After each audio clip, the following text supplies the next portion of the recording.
Well, thank you, worship team, for leading us this morning.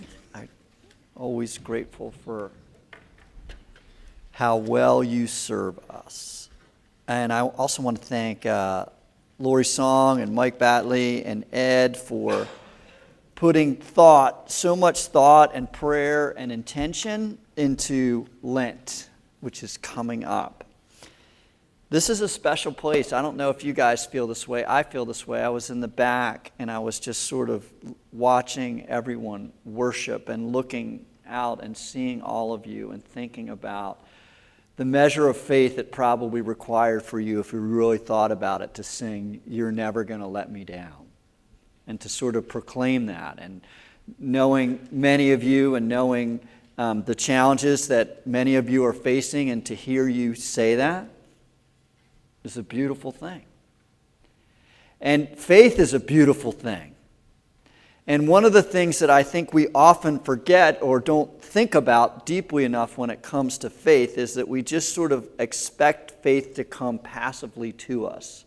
And there is an element of that. But there's also an element of opening up our hearts to receive what God has for us. It's one of the values that we have here at churchONE. One of the 5 things that we value, one of the 5 things that we really want to teach you to make a part of your life is this idea of spiritual practices. That there are certain things that if you do, they will expand your soul.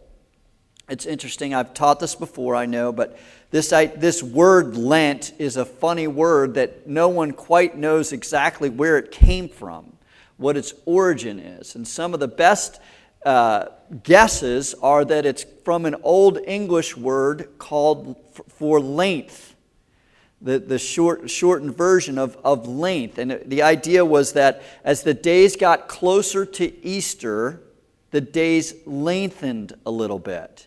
And that Lent was just a time where the church would intentionally, for 40 days leading up to Easter, try to lengthen their souls.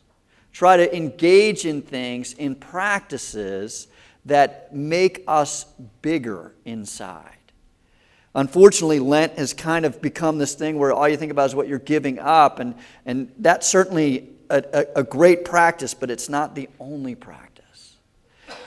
And so we want to lead you up and we want to kind of move you towards this idea that we as a church, us as a community, that we can be the place where we come together and we say, hey, have you tried this? Hey, do you want to do this? Hey, spur one another on to like really lengthening our souls, and that we can gather as a community. And so as Lori laid out, we've got some great ideas planned, but these ideas, they're just a starting point. We want you to add to the ideas. We want you to come up with some stuff. I think we plan to put a big board up and we're going to have you post what your spiritual practices are. But for the 3 weeks leading up, starting last week and into this week and next week, I'm sort of just stirring the pot, as it were, to get you thinking about Lent. And we are going to be in Hbrews 12, verses 1 to 2 for those 3 weeks. Last week we were in it. This week we're going to be in it. Next week we're going to be in it. Because this little passage, I think, has tucked in it 3 distinct ideas about spiritual practices.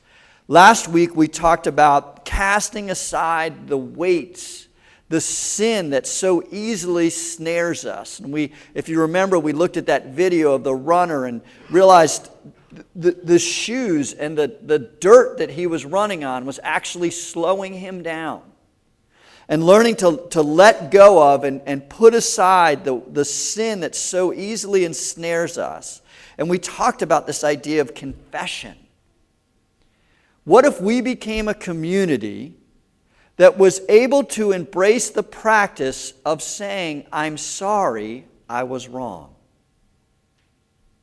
Can you imagine what a difference in your life it would be if you really had the ability to say, I'm sorry, I was wrong? And we as a community not only had the ability to say it, but we had the ability to receive it. And even deeper, if we recognize that our ultimate wrongness is to God. And we talked about the idea that confession is really just agreeing with God that what we were doing was wrong. If you think about most of the things that frustrate you when you're in a disagreement with people that you love, if they would only just see and admit to where they were wrong, most of the punishment goes out the window, doesn't it? The people that you love, if they just acknowledge it, see it, recognize it. And so there's great value in the spiritual practice of confession. And we talked about that last week. Now we're going to talk about a different element, and we're going to be in Hebrews 12, verses 1 to 2, and I'm going to read it again, and we'll read it next week too. But it says this, "Therefore, since we are surrounded by so great a cloud of witnesses, let us lay aside every weight and the sin that clings to so closely, and let us run with perseverance the race that is set before us. Looking to Jesus, the pioneer and perfecter of our faith, who for the sake of the joy that was set before him endured the cross, disregarding its shame, and has taken his seat at the right hand of the throne of God." And so this week what we're going to look at is this little phrase tucked in there, "Let us run with perseverance the race that is set before us." And I want you to think about this word race, okay? Because I don't know what you think of when you think of the word a race. My mind kind of goes to like a little 5K, like a fun little race that everybody runs. But the actual word, the Greek word, is this word agon or agon. And the word means a course or a place of contest, specifically a tough challenge. And the image was that an agon was not necessarily the running of the race. The agon was the place where people went to observe others in a contest or challenge. And interesting enough, you can kind of hear it, right? If you just add a Y to the end of agon, A-G-O-N, what do you end up with? Agony. Right? The idea that the author of Hebrews was saying is that all of us are being observed by this great cloud of witnesses as we undertake our challenge. And that we are asked to not give up when we're facing challenges, when we're in agony, right? When we're facing challenge, okay? And here's the thought. The author says, when we're in agony, the goal is to run with perseverance.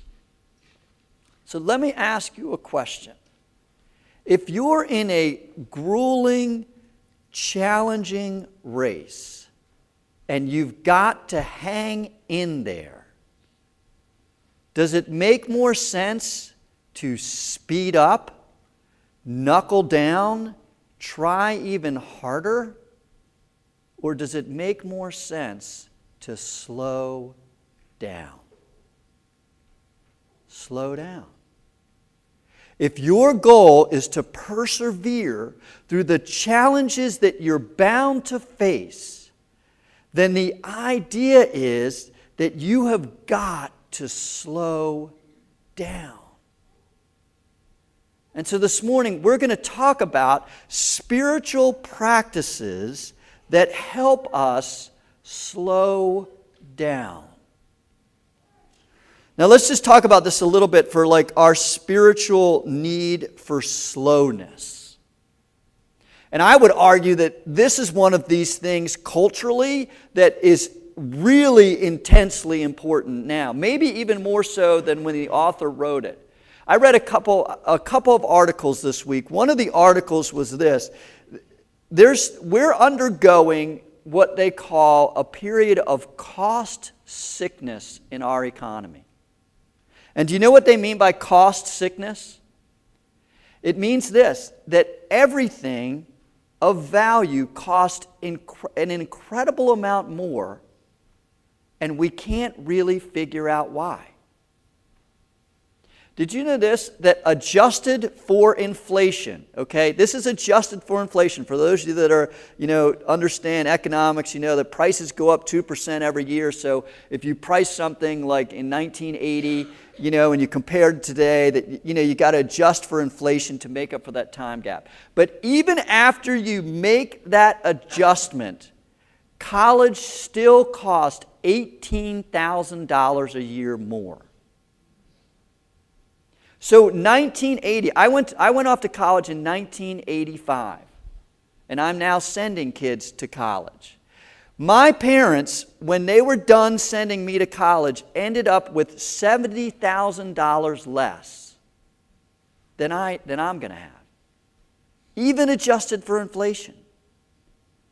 Healthcare has gone up 10 times. And you think about this, in 1980, when you went to the doctor, do you remember when they would write things on a piece of paper with that stuff below it, Think about how less efficient medicine was. And yet we're increasing, our efficiency, but the costs are still climbing. You say, well, shouldn't technology make a difference? Actually, technology is going down. A cell phone that you would have bought in 1990, whenever first cell phones came out, they actually cost $4,000. You know that? So the cost of technology is going down, but prices just keep rising. We're in a period, economists call, of cost sickness. There is just things are more expensive, right? And what does that create inside of you? I mean, you can hear it in me. I'm stressed out. Right? Are you stressed? Is anyone else stressed out by this stuff? Okay, so boom, boom, boom, boom, faster, faster, right? Everything's going up. How about this one? Have you ever heard this phrase? Who knows this phrase? FOMO. Does anyone know what FOMO means? Fear of missing out. My wife should start a FOMO support group, I think. We were driving just yesterday. She was like, we should be out planting, raking our yards. It's a beautiful day. I'm like, oh, God, it's just you see somebody doing it. You're like, we should be doing that, FOMO. We all live in FOMO. You know why we live in FOMO? Right? Technology, social media. We are hyper-connected. High schoolers, college kids, they don't know any different. And look, there is a lot of truth that, I went through similar things as an 18-year-old as my son's going through. I get that. There's similar battles and all that stuff. But he lives with his whole world in his pocket, constantly connected. That makes a difference. There is a pace to life that if we're not stopping and thinking about it, right, it's going to wear us out. It's depleting us. There's just a sense of depletion. And you know what happens when you're in agony running the race, right? And everyone's running really hard and you begin to fall back? What happens? You get isolated. I mean, if you raise your hand and say, I'm not going to run this race anymore, or you get isolated. I saw this article on burnout, and this guy had a little thing. It said this: depletion plus isolation plus challenges and conflicts equals trouble. Depletion, right? The steady pace of being depleted by all these stresses on us leads to isolation. And a lot of us, we're stressed out and we get isolated, and it doesn't seem like, you're like, okay, I'm making it. And all of a sudden you add a little challenge or conflict into your life, and then you have trouble. You have trouble. So what are we to do? This is the environment we live in. How do we manage this? I saw a Wall Street article just yesterday about there are many Christians that are going after this thing called the Benedict option. The Benedict option is named after Benedict, who was a saint in the probably 5th and 6th century at a time, and I might be wrong about the time, but just go with me, all right? At a time where society was just kind of in a downward spiral, this guy Benedict made a decision that they could not live amongst the people in society. And so Benedict was the first guy to go out and start monasteries in the history of the church. We're going to pull away from all of this stuff. And we're going to just isolate ourselves. There are increasing amount of Christian groups that are starting this thing called like the Benedict option, where they just go and live in communes, isolated, separated from all the stresses and pressures of this world. I'm not saying that's wrong or that that's not the way to do it, but realistically, for most of us, that is not an option that we are going to pursue. So I would like to propose for you a different option. The skiing option. Here's how I want you to think about it. When you're skiing, pardon me if you've never skied, but the most important thing that you need to know when you're skiing is how to stop. You know that? Or even how to slow down. And once you've developed the ability and the confidence that if you're, got your skis pointed down that hill, that when you need to, if you had to, you could stop, and you got your skis pointed down, and you know how to, even in the midst of skiing down that slope, you know how to be deliberate about slowing yourself down when you need to, you can actually ski really well. The people that get in trouble with skiing are the ones that just point their skis down the hill and just end up wiped out at the bottom, right?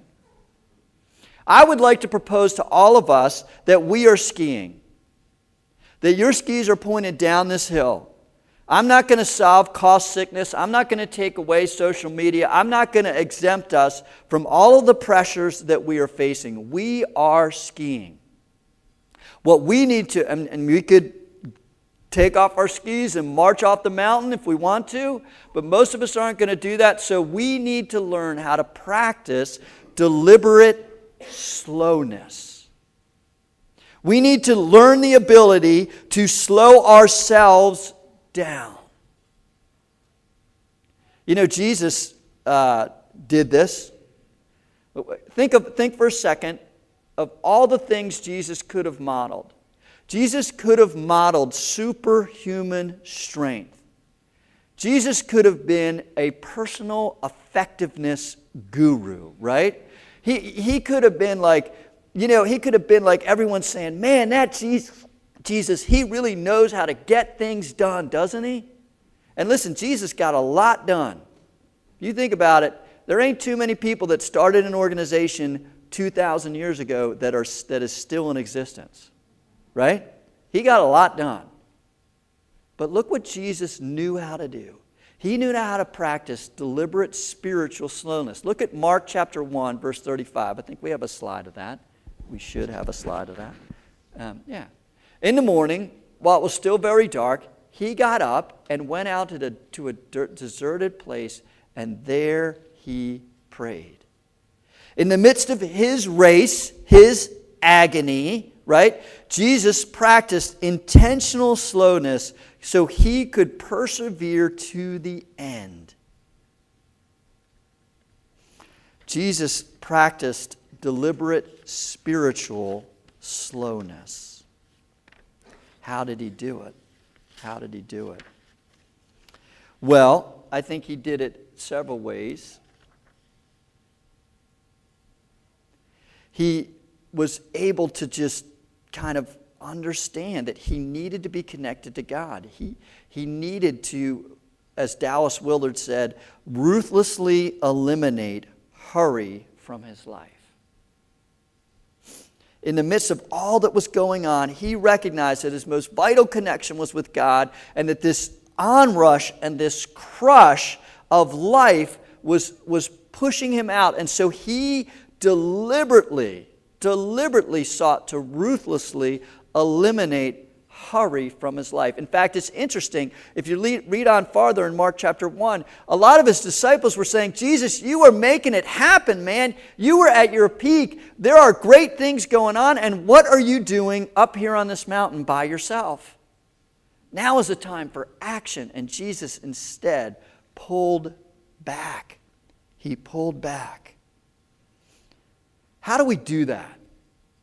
Practically speaking, how do we transition to think about how do we begin to practice ruthlessly eliminating the speed of our lives? How do we learn how to deliberately turn into the hills of our lives to slow ourselves down? Well, if you pay attention to our the handout that we give every week here at churchONE, we have a phrase that comes from Pete Scazzero that says this: stop, rest, delight, contemplate. Stop, rest, delight, contemplate. These four things, Pete Scazzero says, make up this principle called Sabbath, right? Learning how to set aside time where you're stopping, resting, delighting, and contemplating.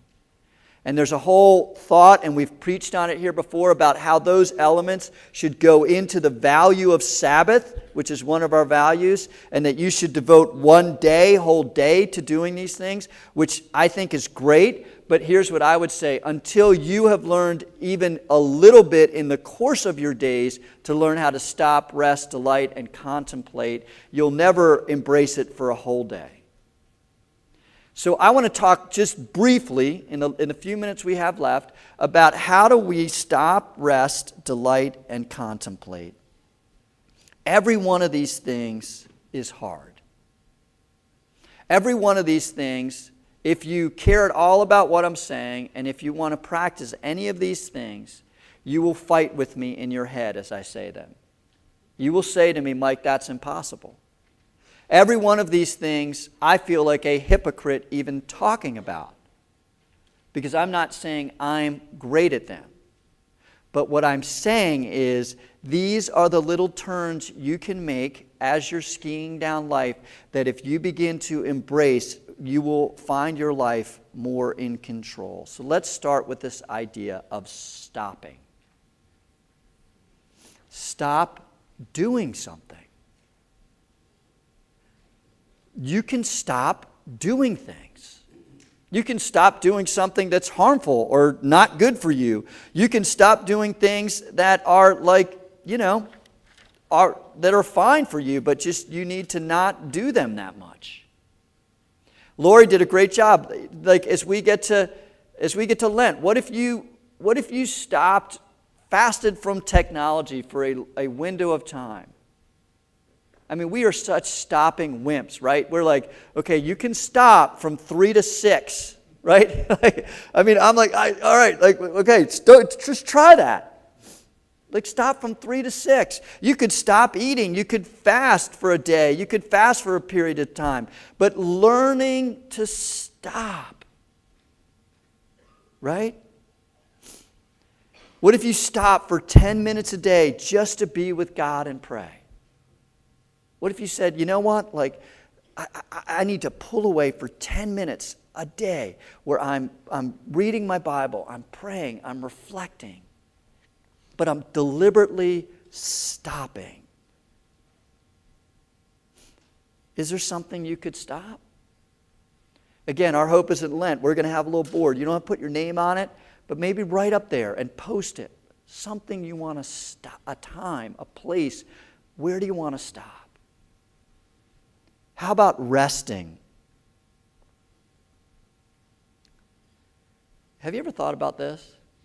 God does not seem to be in a hurry at all. I mean, look at a rock.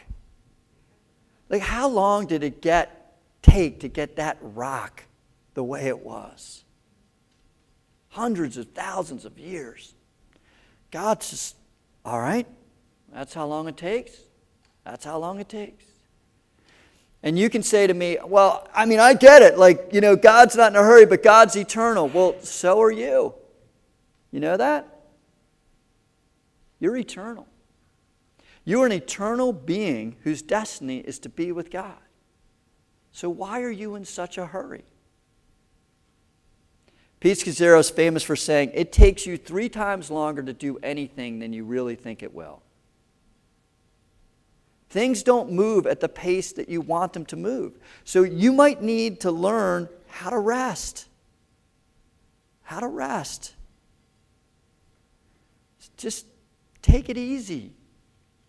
I personally have trouble, besides falling asleep, really like resting at my house.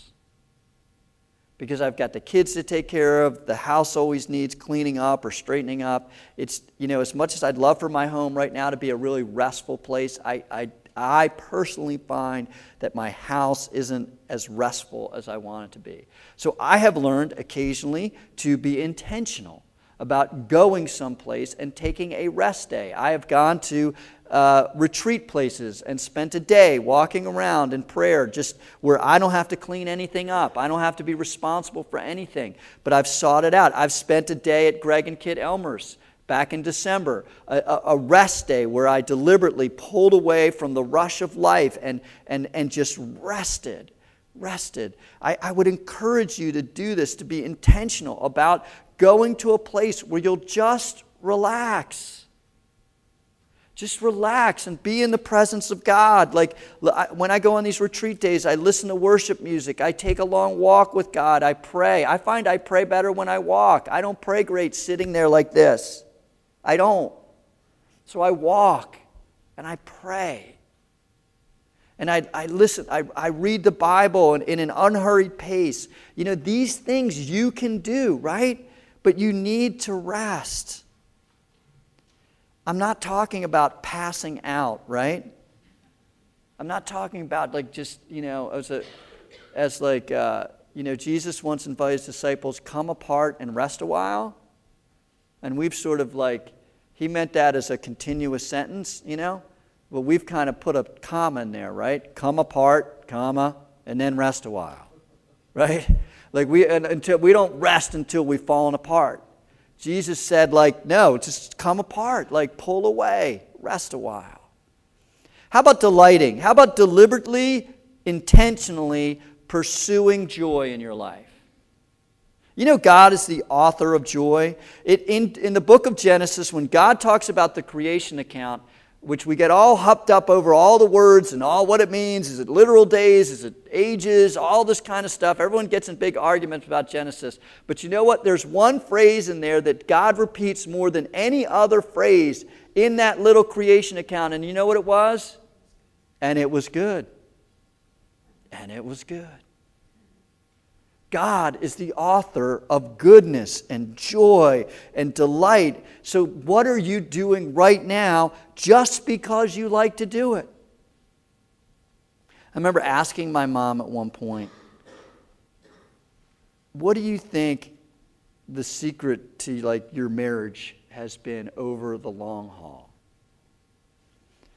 And you know what she said?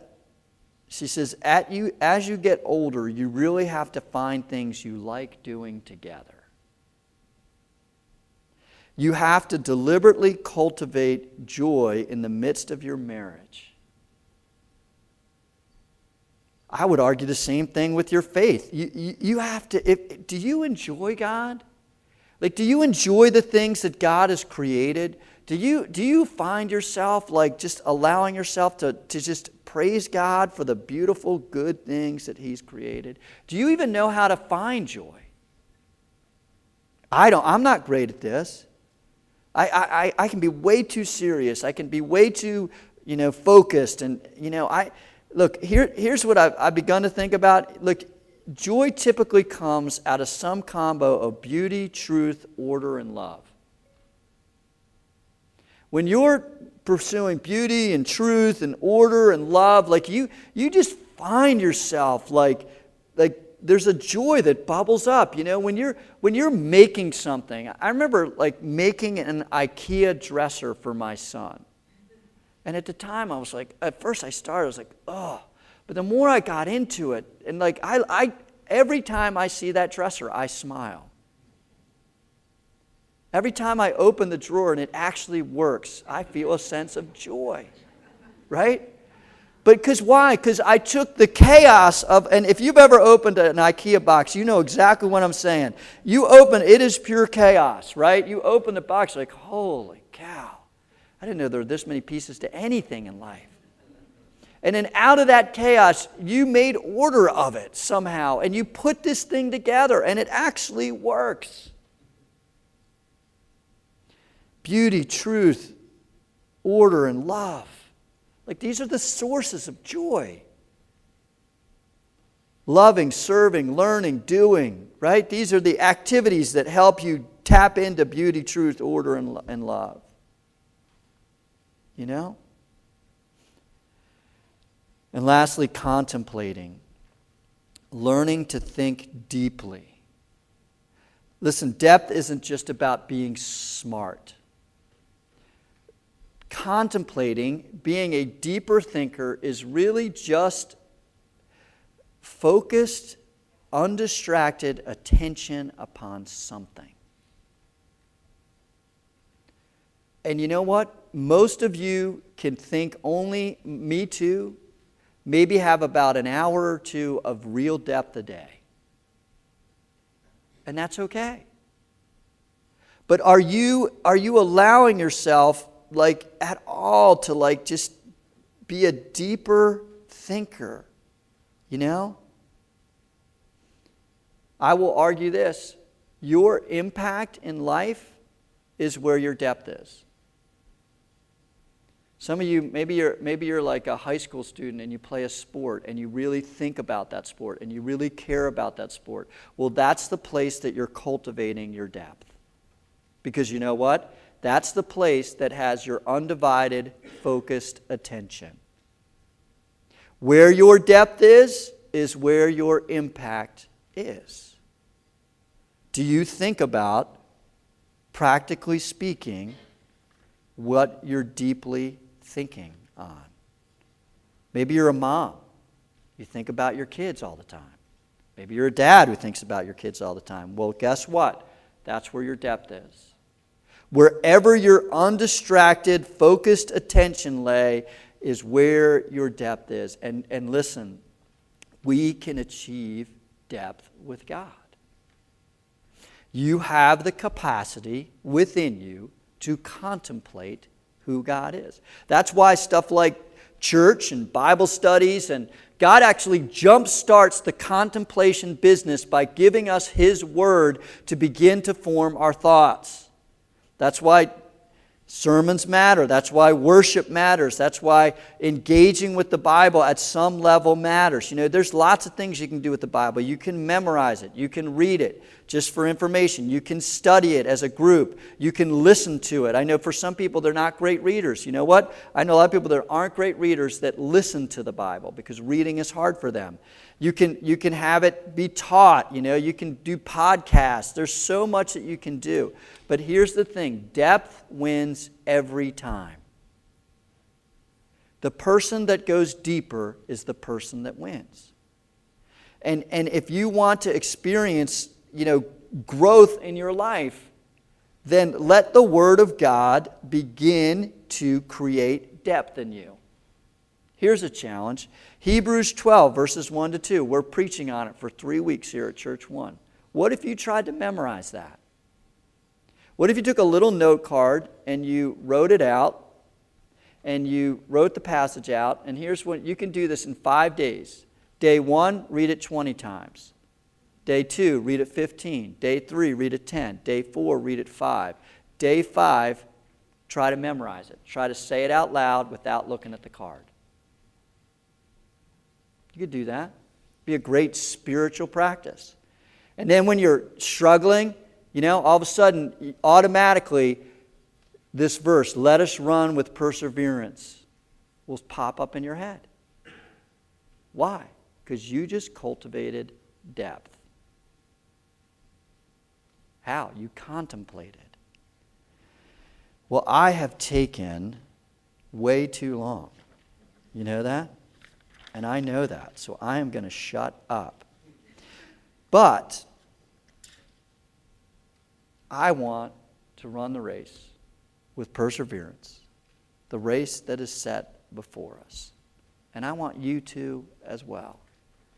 And I think that happens, right, as we begin not to run faster or run harder, but as we learn, just like someone skiing, as you learn to turn into the stress of life, to lean into it, to slow yourself down by being proactive about stopping, resting, delighting, and contemplating.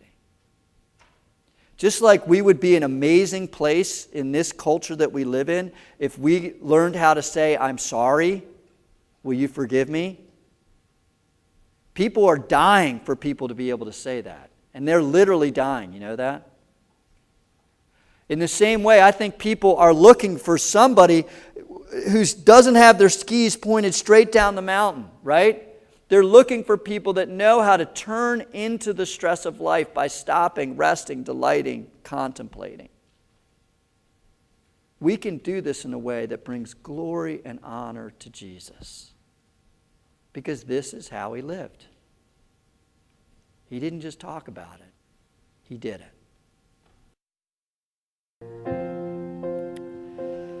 So, churchONE, therefore, since we are surrounded by so great a cloud of witnesses, let us also lay aside every weight and the sin that clings so closely, and let us run with perseverance the race that is set before us. churchONE, may you learn how to lean into the hills that you are skiing down. May stopping, resting, delighting, and contemplating be something that gives you the joy of the Lord. And may that joy and may that love and may that faith go with you now. In Jesus' name, amen. Have a great week. We'll see you next week. Thank you.